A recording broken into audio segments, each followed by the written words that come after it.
Hello, can you please allow me to share the screen? Let me, okay, that should do it. Awesome. Okay, great. Thank you, Evgeny, for introducing Fluence. So what's gonna happen today? On the previous workshop, I went in really details of how to develop services and how to deploy them to the network.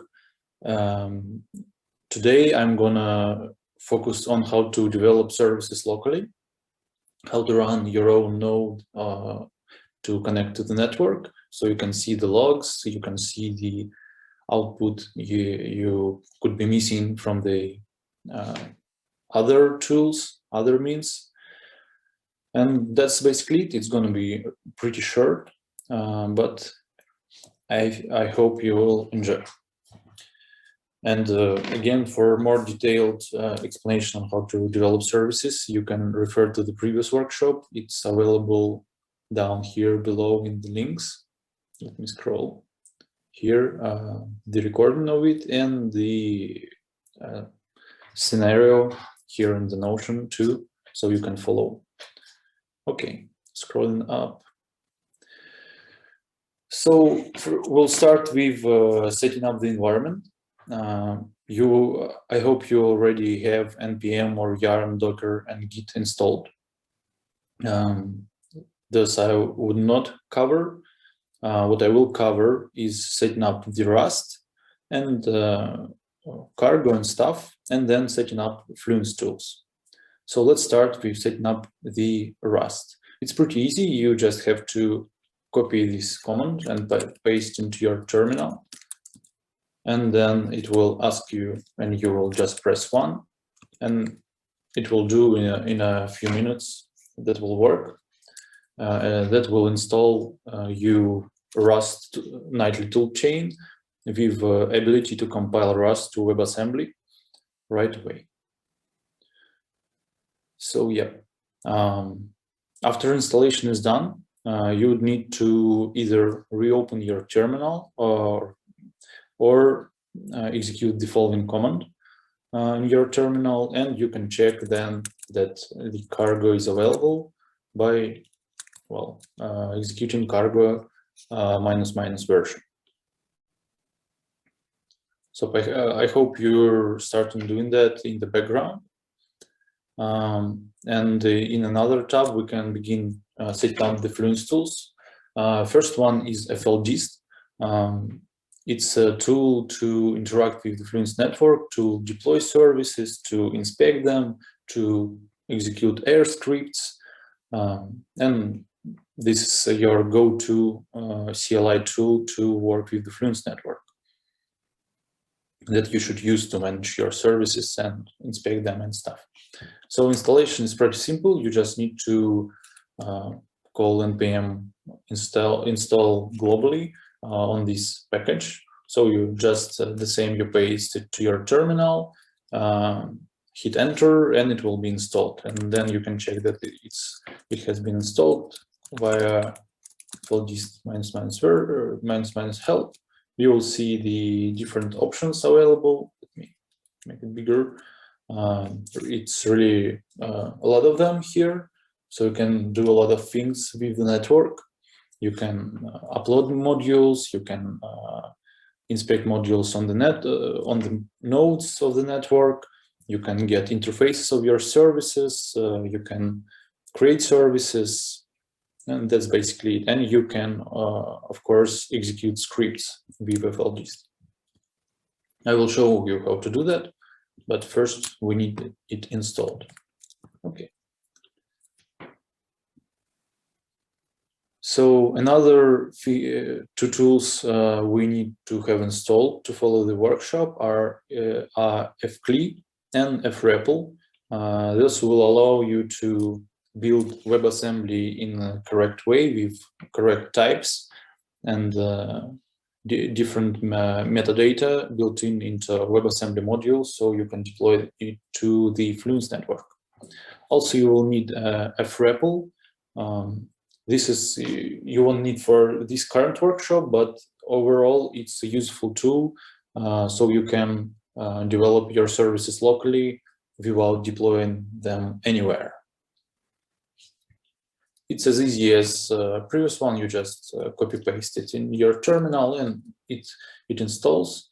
You can check then that it's installed by printing FC version, and it should be fine. You can know that fcli and fc are different. That's how it works. So mind that. And the final step we need to do is to copy the examples repository. You can do it like you usually do copy the Git repositories. It's pretty simple. So you copy, either this line if you're authorized in GitHub through HTTPS, or this one if you're using SSH keys for authorization.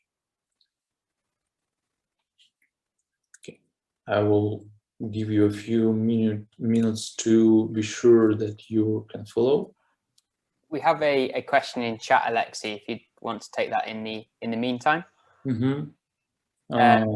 Sergey's asked how long till the Fluence blockchain layer is ready, and does that mean that until then applications won't be decentralized? Well, Evgeny, do you want to answer that one?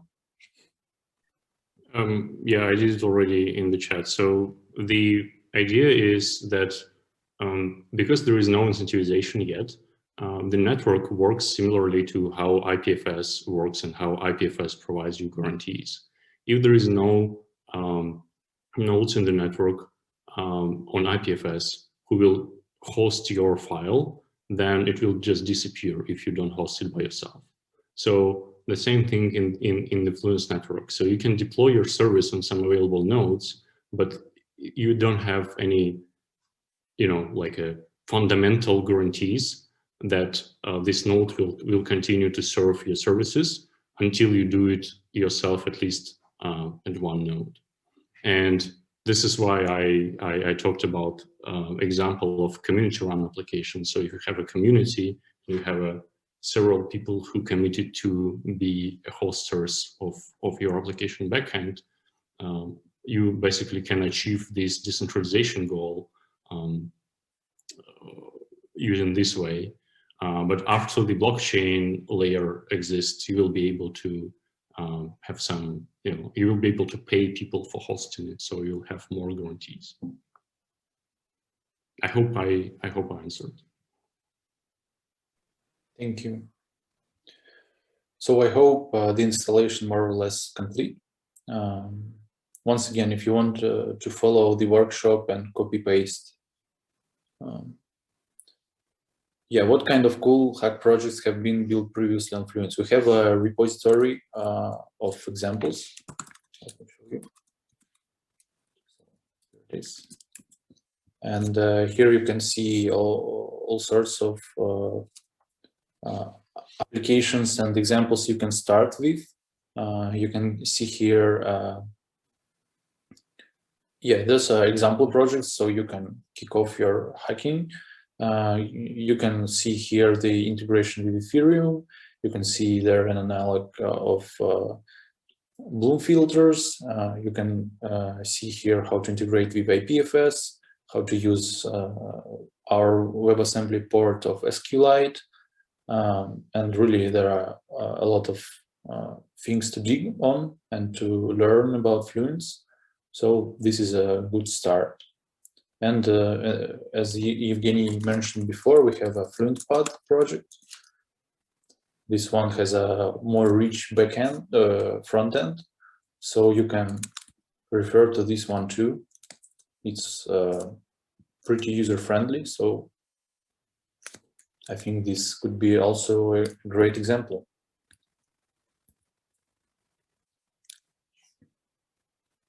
Okay. So let's start with running a local Fluence node, so we have a node to deploy something to. We can just paste this here. We can also pass arguments here, so we can see what are the possible options for this. Let me just update. If you ever find yourself, if you have used the Fluence node before, you can always update it by using Docker pull. That's a good thing to do because we deliver releases pretty often and it changes pretty often. So if anything doesn't work for some reason, you always start with Docker pull first, or ask a question right away in the Discord. So yeah, you can see that there is a new option available. It's called local. It allows you to run a node that is not connected to the network. Can be done like this. So here we have a node. You can see its logs, and it shows you that if you have any troubles, you can do Docker pull and go to our discussions or to Discord to ask questions. A few interesting thing you can see here also is the peer ID of the node that we just started. You will need it to deploy services and to manage them and to call them. So it's a really important information. You can see here the version of the AIR interpreter. That's a WebAssembly module too. So everything is portable.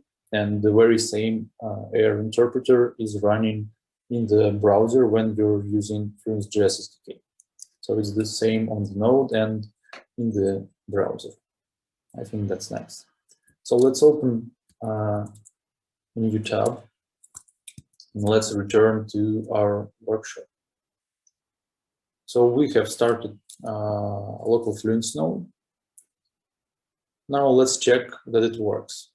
First, what we'll do is we will create a simple AIR script that does really almost nothing. Besides, it's telling the network to go to the relay node and then to take the result back to the client. The role of the client plays FLDist. So FLDist is the client here, and relay is our node. This construction means that we just copy pasting this code to the file under the name script AIR. So we just select this, paste into the terminal, and then we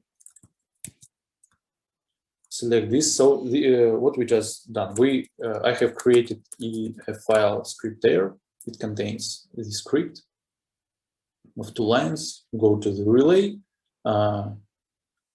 save hello as a variable under the name result, and then send this result to the client, to the init peer ID. So this is the ID of the initiator of the script. So whoever would run this script, he would receive the result back. And the result is a variable that contains a simple string hello. It's a really easy example. To execute the script, we will use FLDist run AIR command. We would need to specify path to the script and address of the node. By default, it uses address of the node in the network, but here we want to use address of the node of our local node. That's why we specify here our local host. And here we specify a localhost, then we specify a port. We say that you should expect WebSocket on the port 49s. And this way we specify the peer ID of the node. So it works as a public key. This way we have our connection to the node secure and encrypted. The peer ID can be found here in the logs of the node. So let's copy paste that command up to here. Okay, and then we can just insert the peer ID, and let's see if it works. So what happened? I have executed the command, so I sent this script to the network. You can see that some metadata is printed, and you can see the ID of the script, of the particle with the script, but that doesn't matter. What matters is that we have received the result back. So this script has worked.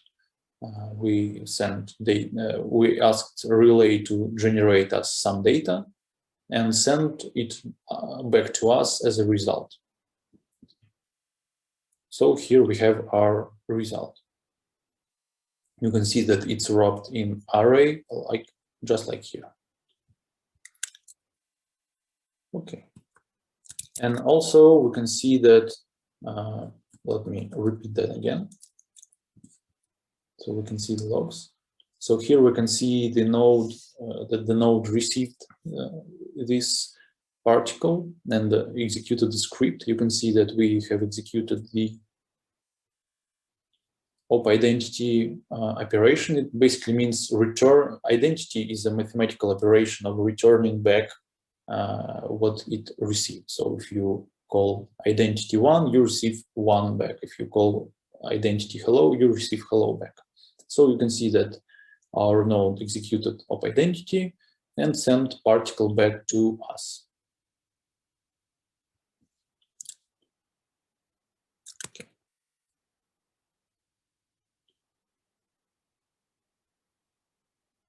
So yeah. Now we have checked that we have a working node. If you haven't cloned the examples repository yet, it's the time to do that because we will need it right now. So let's clone it if you haven't, and let's go to the folder of the examples. Once we are in the examples repository, we should go to the curl_template folder. Here we will see a project that contains of backend and frontend parts. Right now we will be interested only in the backend part to learn how to deploy backend to our local node. If you wish to learn how to connect frontend to the backend, you can refer to the previous workshop. Okay, so so what will happen now? We need to deploy the service. How that works? Let's see. Here we have a deploy.sh script that does all the work, but if we don't know what's inside, that's not interesting, right? We need to know how it works to understand how the deployment process works in the Fluence network. So what's happening here? First, we have some checks that everything is installed, like FC and default dist. Then what we do, we go to the backend folder and we call fc build ---- release. What this tool does is it builds the Rust project and outputs a WebAssembly file. Let's do that manually. First, let's go to the backend, and we can see that it's a simple Rust project. It contains cargo TOML with little dependencies. Let me show you. It depends on the Fluence Rust SDK, and we have a newer version for it. And that's it. And we can take a look at what's inside of this service. It has only one file, only main file, because it's a pretty simple service. That does what it does. It goes to the URL and returns the result. So it queries a given URL and returns you back a result as a string. and that's basically it. So yeah, back to deploy SH. Here we have command to build the backend. We can paste it here and it will build. We can find here wasm file.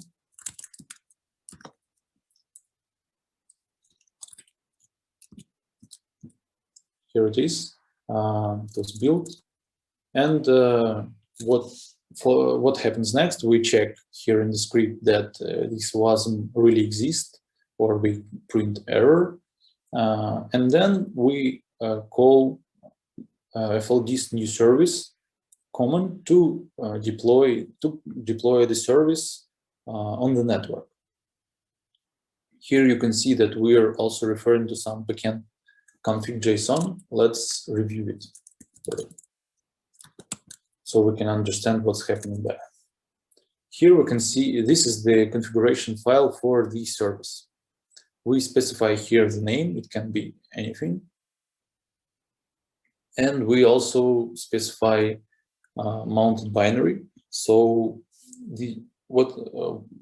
when we saw this Rust code, what it actually did, it called the binary on the host, in our case in the Fluence container, and it simply called the curl command. So it was just almost the same as if you would do it by hand. So if you do something like this, it will return the results. And that's exactly what's happening here in the Rust code, except that it's in a sandbox, and the only way to get access to the curl command is to explicitly give permission to call the curl binary here under the name curl. So what this thing in the config does, this section, it allows service to call the curl binary. Once we have a WebAssembly file, .was module, and this JSON configuration file, we can deploy the service. But here, if we would just execute this command, it will deploy our service not to the local node, but to the actual network. So we need to add node address there to switch to the local node. So let's see what we have used previously. So we were using this address. It hasn't changed because we haven't restarted the node. So yeah, well, so we just simply add this parameter here. I put a / here so I can show you on the next line, but you can just go without it. You can just append to the end. So let's now execute the deploy sh file. Go back to the root of the curl template project. So here we in the examples / curl template, and we execute the deploy.sh. So we deploy the service to the node. You can see several calls were executed here of add module, add blueprint. Blueprint is a recipe for the service that's gets created under the hood. And finally, you can see that SRV create was executed to create the service. It's all happening inside air scripts. So this really can be easily repeated manually without FLDist. But FLDist makes it easier, and you don't need to remember all the names for SRV create, dist, blueprint, and all the stuff. So it just automates the easy stuff for you. So we have executed deploy sh script, which in turn executed fl dist new service like this. And after service creation, we got back service ID. This ID is very important. You will need it you will need to know it to call services on the network. If you want to call a service, you need to know where it's deployed in the network and its service ID, so you can call it. Okay, so let's just call our service. But first, let's review the API we're going to call on the service. As I said before, it's a really simple service that all it does, it provides a request function that accepts a single string parameter and returns string result of the URL request that was performed.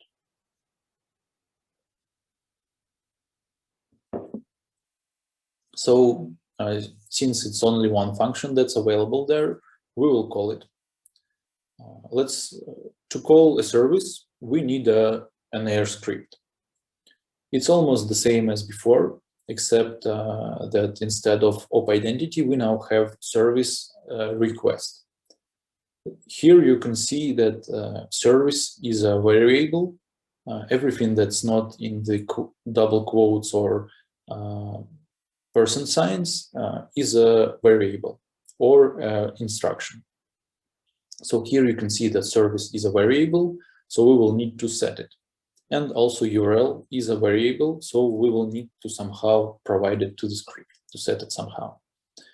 So what this script does, it says go to relay, call function request on this service, and pass this URL as an argument to the function.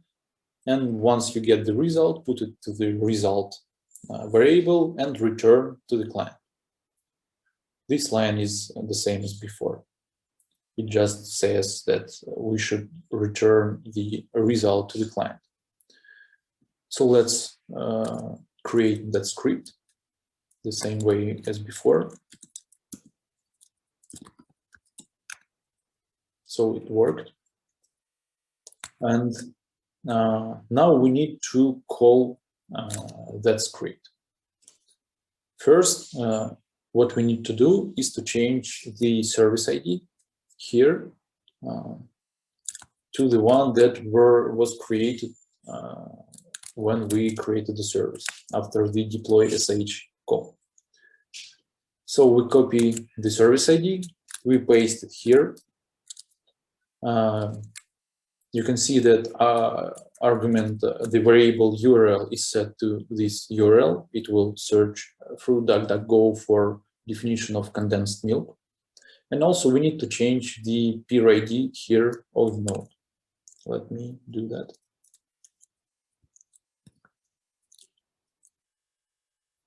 So here we are. We have the full command. We just copy it.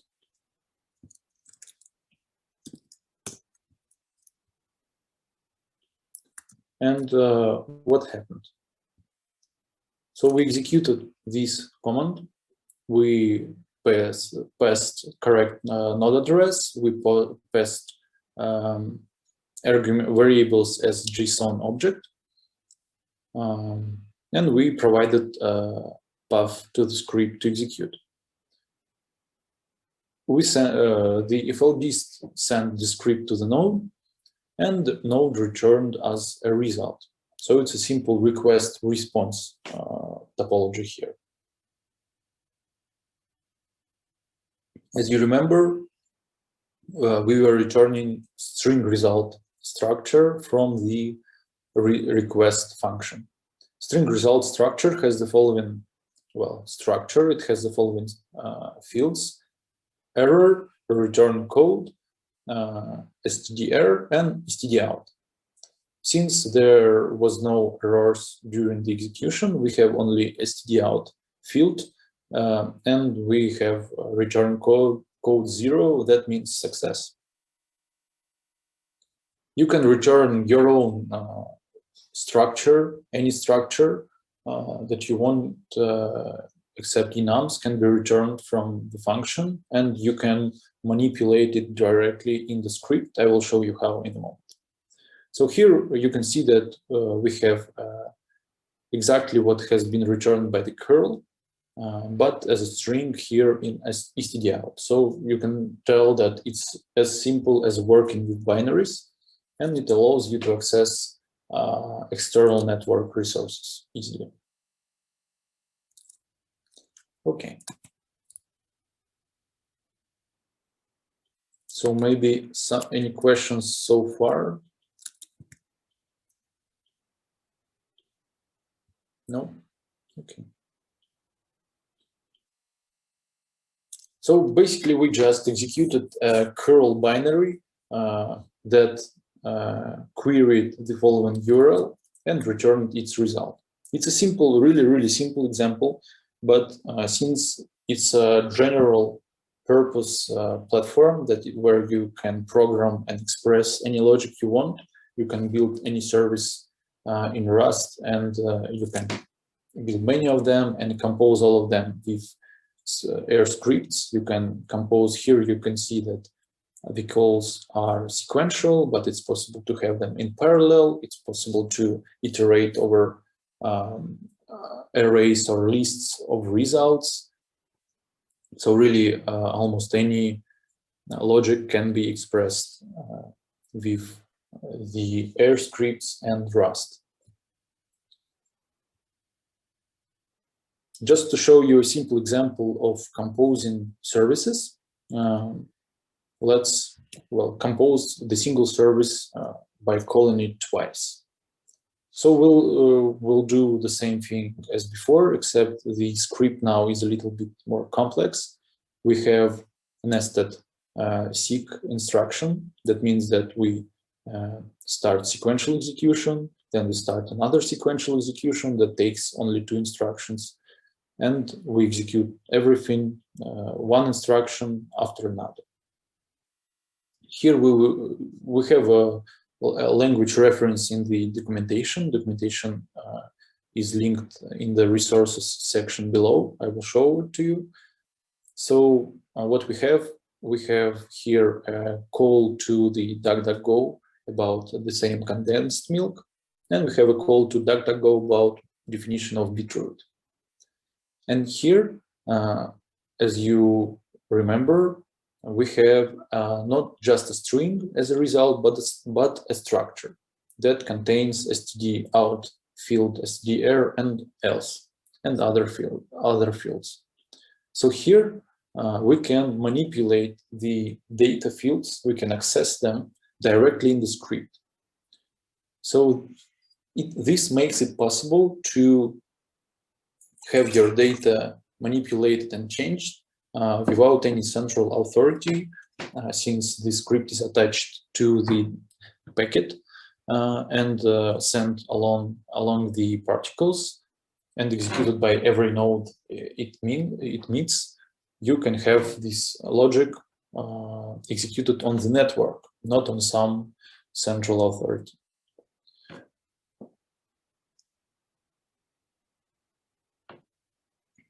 Okay, let's paste this script to the file. Let's check that it worked. Okay, great. And let's run it, except let's change those 2 things. First, we will need a node address from our previous call. Let me zoom out a little so it doesn't jump all around.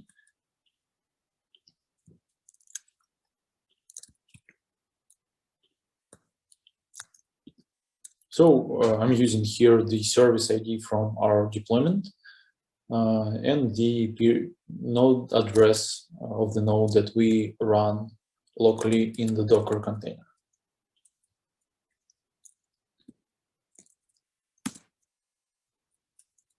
Something went wrong.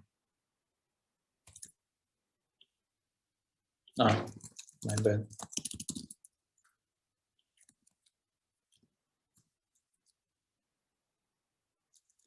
Okay. So here we have a lot of output, but the essence is the same. We have our script executed, and we have 2 calls there to our service on the node, and we have returned 2 results this time. Let me zoom out so it's easily seen that we have 2 abstracts here. First about condensed milk, and second about beetroot. And here you can see that all that this data was produced by stdout fields. This is actually a security metadata. I was talking in detail about it and how to secure your applications with that metadata on the previous workshop. So please refer there to know more about how to build authorized applications. So we have a composition. Here it's a single service, but it can be different service. It can be tens of services. We can compose different Ethereum oracles and calculate prices between them and take the one you trust the most and send it to your application, for example. You can really do anything you can imagine here. That's it. It's a short one this time. So let me just review resources. So as Evgeny already said, we have a dashboard. So every time you deploy the services to the node, they will appear here. They will appear in this list of services.